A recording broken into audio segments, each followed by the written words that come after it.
Greetings. Welcome to the State Department briefing. Sorry for the short delay. Absolutely satisfied with the assurances you got from the Saudi Arabians. 5 of these countries met this standard, and that is why I assume as journalists you understand the value in shining a spotlight on human rights abuses. That is something that we think is an important part of the process of promoting human rights, is shining a spotlight on abuses. To the extent that this report can help do that, that will be a good step.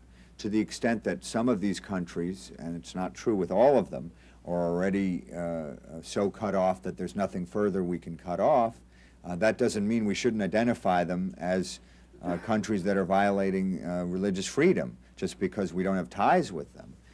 Of religious freedom in each foreign country to determine which governments have, quote, engaged in or tolerated. In general, the good guys appear to have won.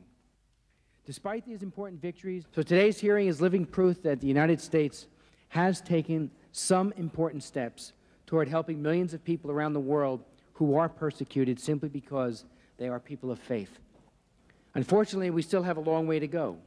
The first annual report exhibits some of the strengths, but also some of the weaknesses of the State Department's annual country reports on human rights practices, which address a broader range of human rights violations. With meaningless and or misleading editorial comment, I do not want to detract from nations, but by God.